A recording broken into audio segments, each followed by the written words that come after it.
one flagship microfarm, which is MiniGro. It's an aquarium-sized microfarm.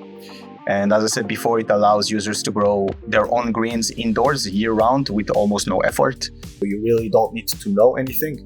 It's plug and play, and it's for anybody to be able to grow high-quality produce. That's the purpose, right? Making farming accessible to everybody. An amazing product that is technologically so much years ahead of any competitors. And this is why the question that you asked me before about competitors, yes, we are having competitors, but in my head, we don't. They have many years to come to reach us. We had a really positive experience, I think. We had regular check-ins with you, and it was big communication. And nowadays, via video call and via WhatsApp and emails, it's so easy to just keep communication. I think it was your responsiveness, most probably, and the problem-solving mindset that you guys brought to the table that helped with this. Questioning a bit the decisions and the ideas that I had. And then engaging and looking at the bigger picture rather than just a small picture, and just doing what I wanted to be done.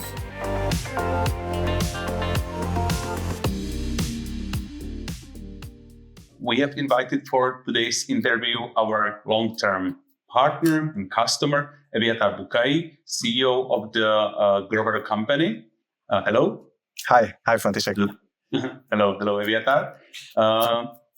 Thank you for joining the call or joining the interview.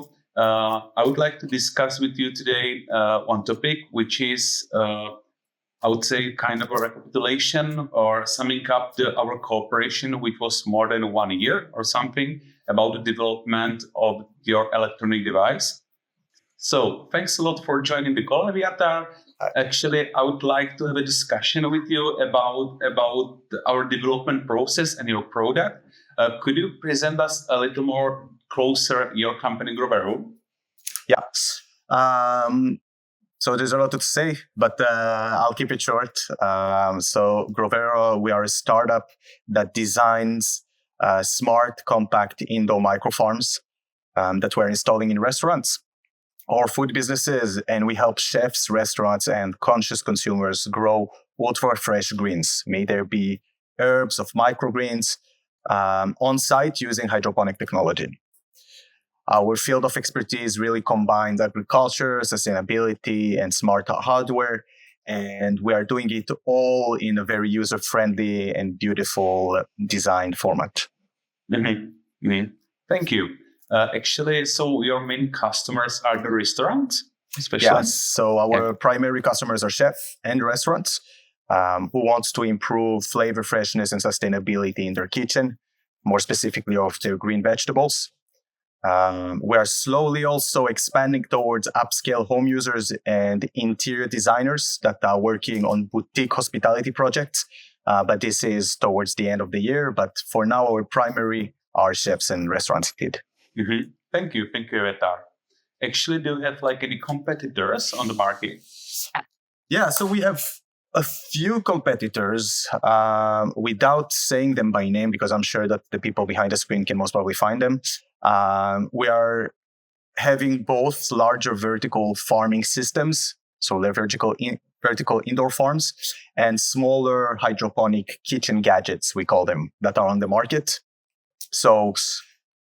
But Grovero is really kind of in the middle of the market between the very bulky and complex systems that are really hard to use and not for everybody, and the very small and unreliable gadgets that don't give you real yield. So we intentionally placed Grovero in this missing gap where it's both small and reachable, but high-end enough and technological enough such that you can have real yield from your product. Mm-hmm. Would you say that you have any specific competitive advantage that really differs you from the other product? Yes, I think the key advantage is, as I said, is the combination between the high technology in a very small and aesthetic format, and all of it being also keeping the ease of use and agricultural performance within. right? So we are not a gadget. We are a serious growing solution, but without all the complexity that usually comes with that. And in addition to that, I want to say perhaps that since our primary target group is chefs, then the produce that is growing inside is of real high value and high quality. I mean, yeah. So the freshness is something that they do appreciate. Indeed. Yeah. Okay, thank you. What markets are you like? On what markets are you aiming? Is it like only European Union or? Yeah. So we are currently in the Dutch market. So we are in the Netherlands, based in Amsterdam, and we are by the end of the year reaching the German and the Danish market, and slowly growing within Europe. We have some high interest and high demand in Europe itself. But we are also going to reach the US and South Korea most probably by next year. The real advantage of our product is also the novel patented hydroponic technology that we are having, and we're having this patent all around the world, as we know that we will most probably reach a bit everywhere around. Okay, that sounds really nice. So fingers crossed, it will go in the right way. Thank you, Evyatar. So actually, I would like to discuss a little bit deeper with you the technical concept. So actually, I know that we designed for you a hardware for the microfarm. Could you give us a little bit like overview about the technical specifications and how it's done, like the microfarm? Yeah. Okay. So we are having one flagship microfarm, which is MiniGro. It's an aquarium-sized microfarm. And as I said before, it allows users to grow their own greens indoors year-round with almost no effort. What it does, it's actually making an ideal environment for whatever plant you're growing. So the concept is really easy. You as a user, you go to the microfarm, you sow seeds inside the microfarm, and on the app, you write down what kind of seeds you sowed. That's it. 1 week later, 3 weeks later, it depends what you're farming. The app notifies it's ready for harvest. You go to the microfarm, you harvest, and you repeat the process. So what the microfarm pretty much does, it's making an ideal environment for whatever plant you're growing. So when you entered it on the app, it now knows what it's growing, and it will adapt light, nutrient, irrigation, temperature, humidity, everything the plant needs in order to thrive. It will provide this. Fun.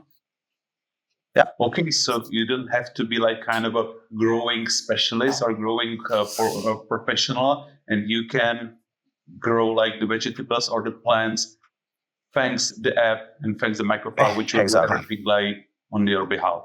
Exactly. You don't need a green thumb, and there is no guesswork. There is no complexity. So you really don't need to know anything. It's plug and play, and it's for anybody to be able to grow high quality produce. That's the purpose, right? Making farming accessible to everybody. Mm-hmm. That sounds even like a great quote. Yeah. Why have you decided actually to outsource the hardware development to other companies, like to company ASN Plus? Yeah.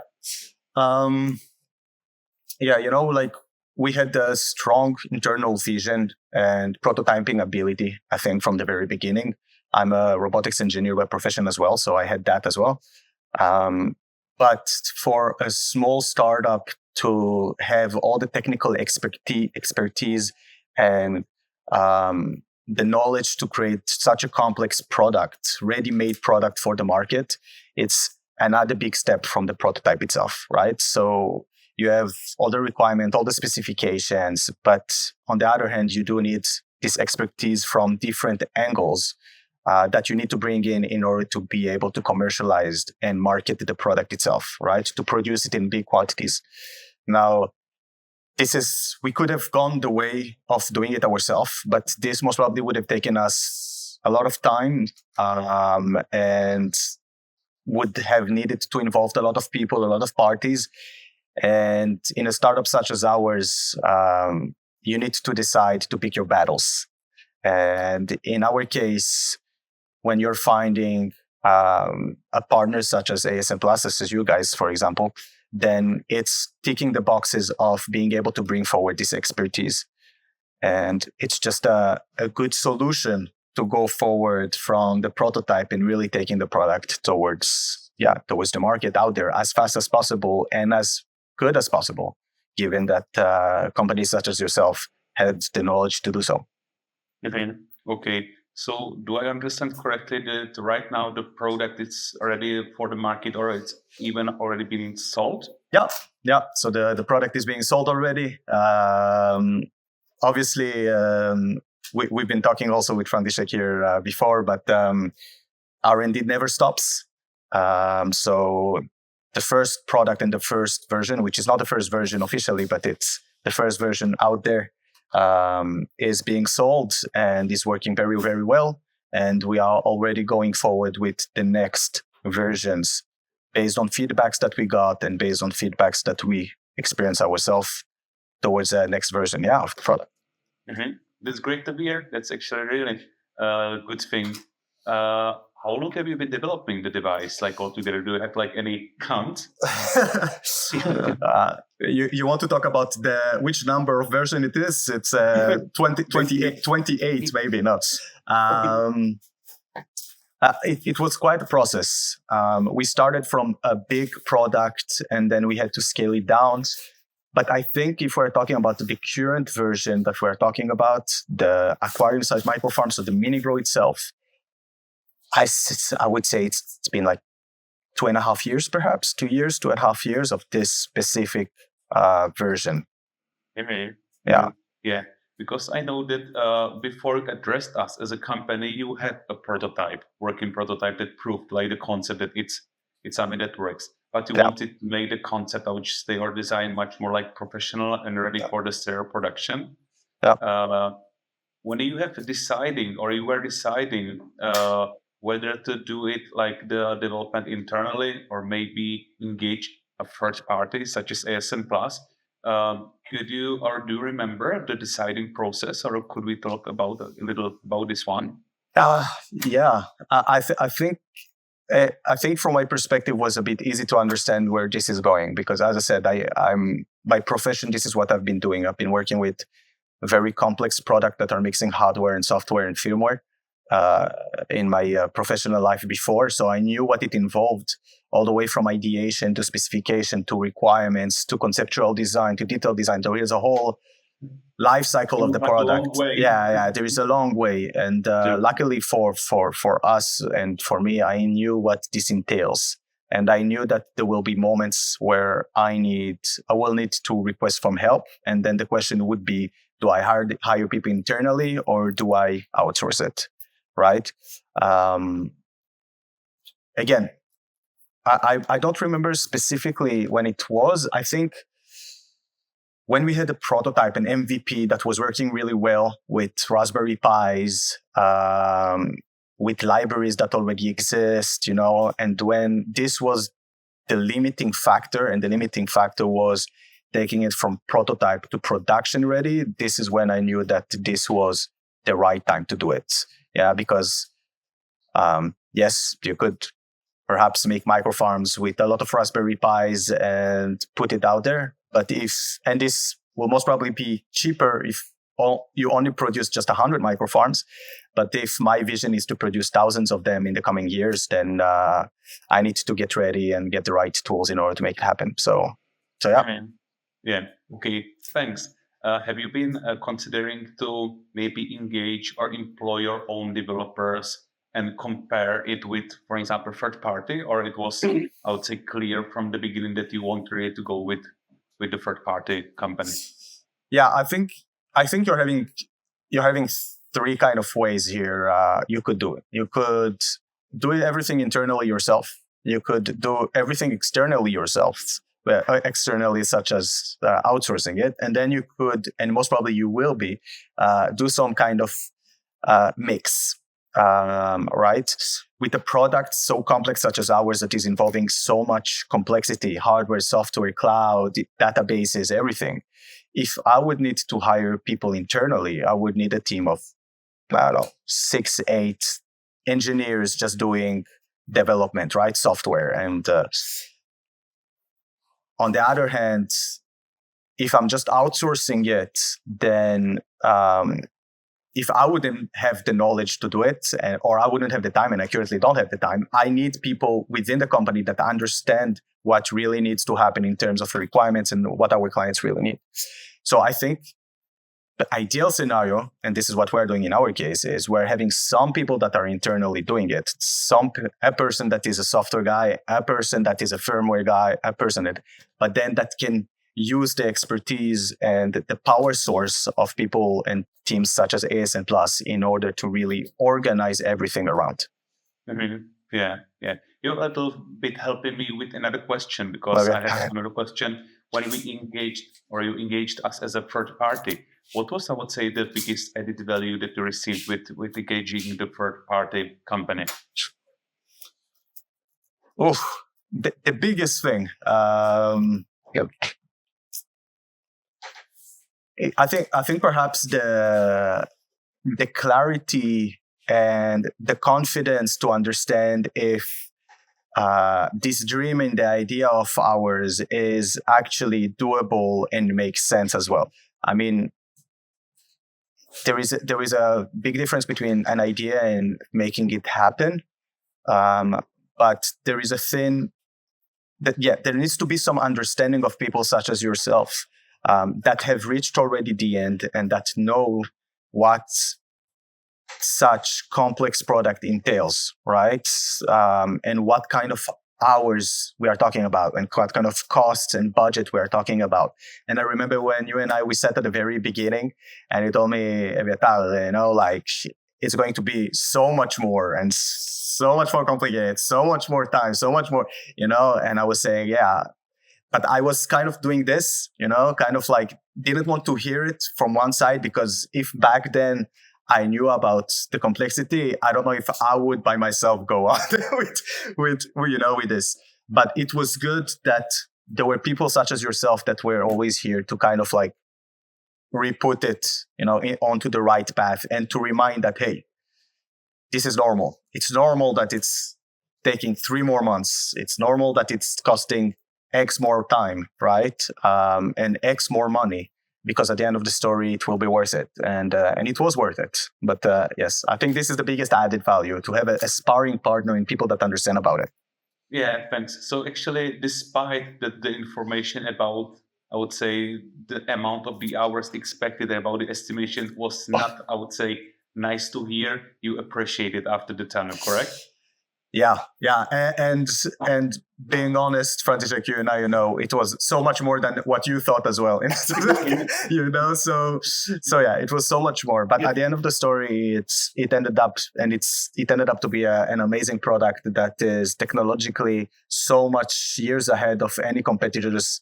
And this is why the question that you asked me before about competitors, yes, we are having competitors, but in my head, we don't. They have many years to come to reach us. And it's also, thanks to this process step by step and moving together forward. Yeah, you gave a huge edge, over the competition. Indeed. Yeah. We've been cooperating more than a year, and we've been cooperating fully remotely. So actually, we haven't met in person. How would you evaluate this kind of a cooperation, this kind of a design of cooperation? It's pretty sad because I don't get to shake your hand, František, but not. Overall, we had a really positive experience, I think. We had regular check-ins with you, and it was clear communication. And nowadays, via video call and via WhatsApp and emails, it's so easy to just keep communication. I think the main advantage here was have access to top talents that you guys are offering, regardless of geography, right? Even if we are here in the Netherlands. There was no time zone difference in our case, so this was not an issue neither. And the feedback was fast. Yeah, I think this was really good. If there was something I wished, so this was a very positive, and I think it was 90% very positive. But if there was something that I would have changed, is most probably because we are working with hardware, it would have been so much easier for you guys to have the product itself, or for us to make sure that the hardware is also on your side, or you guys have access to our hardware. But this was also complicated, and we couldn't really make it because our hardware was changing from week to week, right? this kind of forced us with ASN Plus to be all the time on the line, right? And to test some things and stuff like this. But all in all, it just worked great. Mm-hmm. Yeah. We had the weekly meetings, so it was quite, I would say, a big frequency that we were in touch. We were discussing all the things. And I think it's important to say that some weeks we didn't have. Some weeks the meetings were really short, but I think it was really good to still have those weekly meetings and those 10 a.m. on Tuesdays, just to see each other's face and give confidence that the project is going forward. So I'm still confident that this was the way to go. Sometimes the meetings were longer, and sometimes they were really, really short, 5 minutes and see you, but it was worth it. Yeah, thanks for appreciation. Yeah, I know that when you are deciding, or you have already decided that you would like to go for third party in the development, and I know that you were selecting, or you had a selection process between some companies. Why have you decided to go for the ASN Plus? Good question, František. I had a couple of people.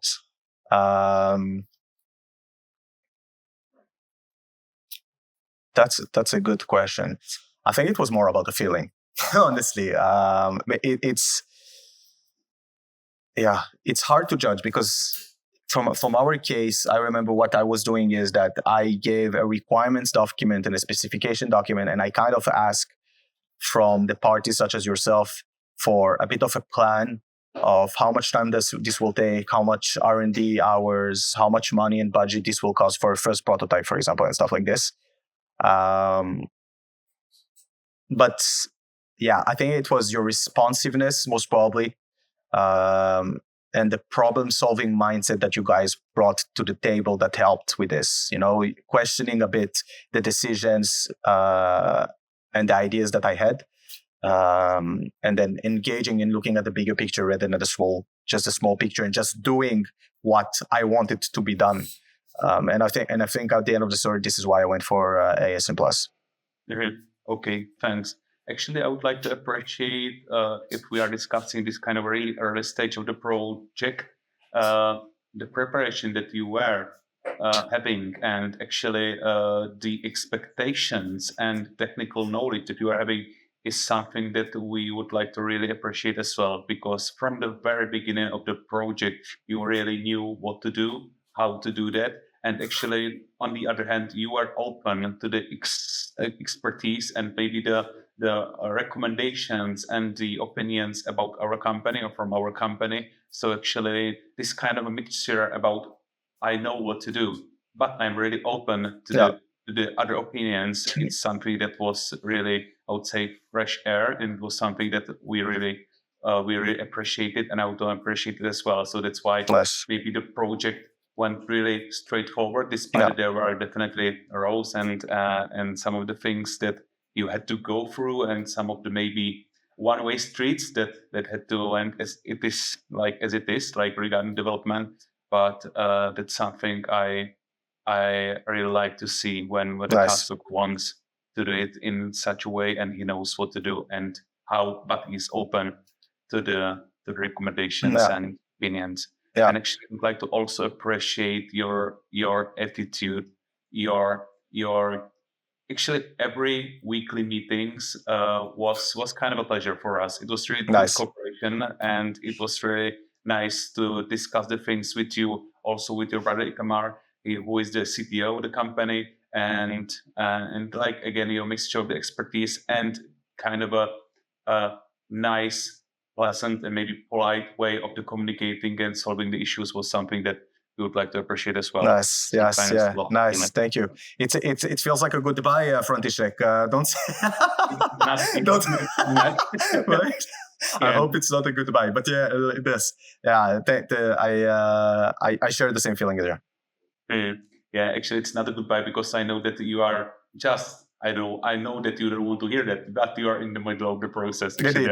But still, the product is out there, but as we said at the very beginning, it's a never-ending story, and we'll just continue and improve the product always. So yeah, definitely. So thanks a lot. Actually, I have one more last question, Evyatar. Yeah. If any of the maybe viewers of this video, or customers, or potential any of the viewers would like to take a look at your product, is it possible that he could buy some, or how is it being? Maybe the question is how anybody could address your company or get information about your product and maybe options how to buy it. What you could do is, if you're very convinced, you can go to the website, you can go to eShop, and you can order a product. But before you're getting and rushing there, drop me a message on LinkedIn or send me an email on evyatar.bukai@grovero.com, and let's chat. I would be happy to chat with you, whether it's for you to be a client and to have a nice microfarm at home on the wall hanging or in your restaurant, or you want to act as a distributor in the Czech Republic, for example, and bring it to a restaurant there, or you want to be a partner, or you want to invest into Grovero so that we expand it and faster, that's also possible. But or you just want to talk about sustainability and making fresh greens available to everybody, I'm always open for discussion. So just drop me an email or contact me in LinkedIn, and I'll be happy to talk. Okay, we'll definitely put a link below this video so everyone can see it. Yeah. Evyatar, actually, do you have any more information that you would like to put in the end of the meeting? No, I think we covered it pretty well, František. It's been nice working with you guys so far. With you and with Yiži and with Marek, and I think we had quite the adventure so far. And it seems like the more time is passing, the more clear are things, and the more things are falling into place like nice Lego. And it's a pleasure to see this happening as well. So I'm very thankful for you guys. So I'll say it on camera as well. Thank you, František, so far. And thank you as well, especially for you, for being patient with me, and for providing all the information I always wanted from you, and always being available on the phone whenever I wanted, and calling me from your car and having a quick chat with me, just to put me at ease. So grateful. Thank you so much, František, for that. Okay, thanks a lot. Now it sounds like you're saying goodbye. No, see, that's not. It does. It's all goodbye though. It's all goodbye. Yeah, okay. So thanks a lot for this interview. Thanks a lot that you took your time to having this interview. You're with welcome. me about the Grovero and about the cooperation, these things. Actually, I do appreciate that. Great. Thank you so much, František. Thanks.